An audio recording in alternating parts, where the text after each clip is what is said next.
Lietuvoje vis svarbesnę ekonominę dalį užima kūrybinių industrijų sektorius, tačiau organizacijos susiduria su pagrindine problema – kaip gauti finansavimą.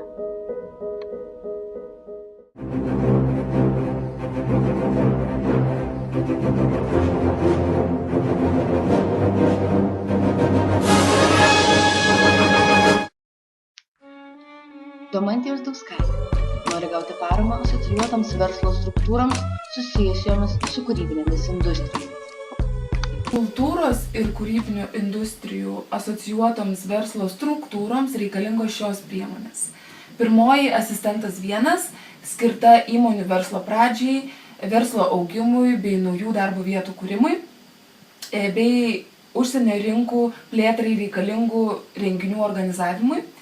Ir pagal šią priemonę lėšas gali gauti nacionaliniu lygmeniu veikiančios verslo asociacijos, prekybos, pramonės ir amatų rūmai. Ir maksimalus finansavimas siekia 500 000 litų, intensyvumas yra iki 70%.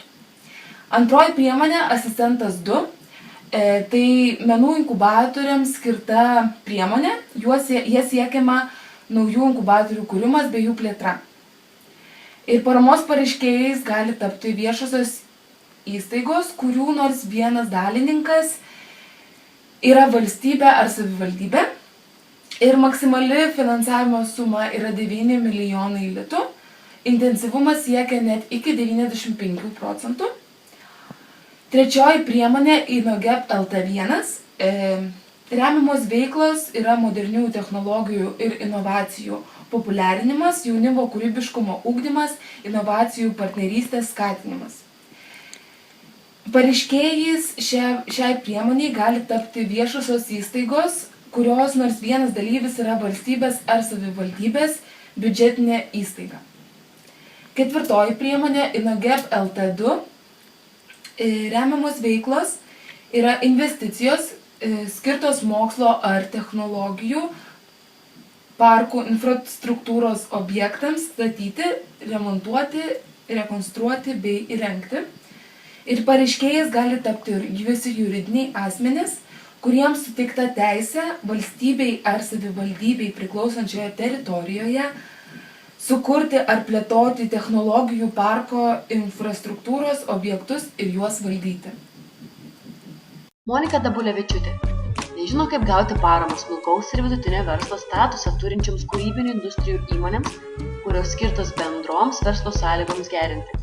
Idėja LT priemonė finansuojanti veiklas mokslinių tyrimų ir technologinių jų plėtrų projektuose, techninių galimybių studijų atlikimą, siekiant padėti šioms įmonėms tinkamai parengti įgyvendinti projektus. Pareiškėjas yra privatus juridinis asmuo. Skiriamas finansavimo dydis nuo 20 iki 150 000 litų, intensyvumas iki 75%. Intelektas LT priemonė skirta pasinaudoti ne tik meniniuose tyriamosiuose projektuose, bet ir keliant meno, kūrybos, specialistų tyriamuosius gebėjimus ir kvalifikacijas. Finansavimas nuo 100 000 iki 3 milijonų litų. Finansavimo intensyvumas gali siekti nuo 25 iki 65%. Intelektas LT+. Finansuojamas veiklos yra įmonių pradinės investicijos, kuriomis kuriama ir plečiama esama įmonės MTTP infrastruktūra. Finansavimas nuo 50 000 iki 20 milijonų litų. Intensyvumas 70% juridiniam asmenim, atitinkančiam labai mažos įmonės kategoriją, 60% vidutinės įmonėms kategorijoms, 50% juridiniams asmenims, neatitinkančioms šių kategorijų. E-verslas LT. Šios priemonės lėšomis finansuojamos remiamos veiklos susijusios su MVI investicijomis į materialų ir nematerialų turtą. Finansavimo dydis 15–150 000 litų. Intensyvumas iki 50%. Naujos galimybės. Tai priemonė skirta skatinti įmonės aktyviau ieškoti užsienio partnerių ir didinti pardavimą užsienio rinkose. Tinkamas pareiškėjas yra juridinis asmuo, kurio metinės pajamos nemažesnės kaip 500 000 litų. Ir pardavimų struktūra nemažesnė kaip 50% sudaromo pagamintos produkcijos. Taigi, finansavimo dydis nuo 15 iki 150 000 litų. ir iki 40%. Greta Pukantytė ieško būdų, kaip gauti paramą būnant įmonės, bendradarbiaujančios su privačiais juridiniais asmenimis vadovai.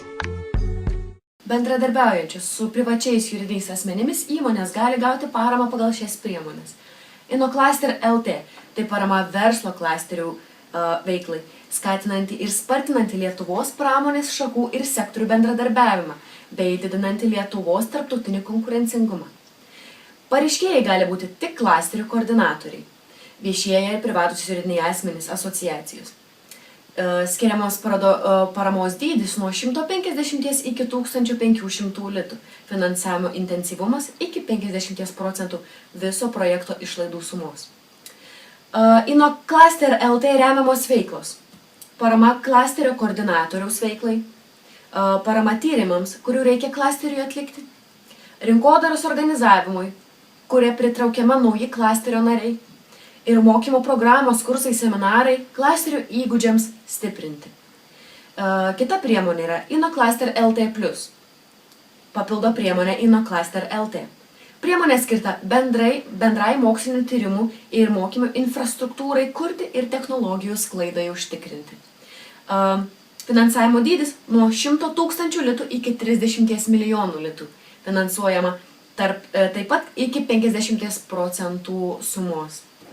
Remiamos veiklos paramos klasterio investicijoms, klasterio mokymo ir tyrimų centro teikėjams ir investicijos į klasterio bendro naudojimo infrastruktūrą, pavyzdžiui, laboratorijos, bandymų patalpų ir panašiai.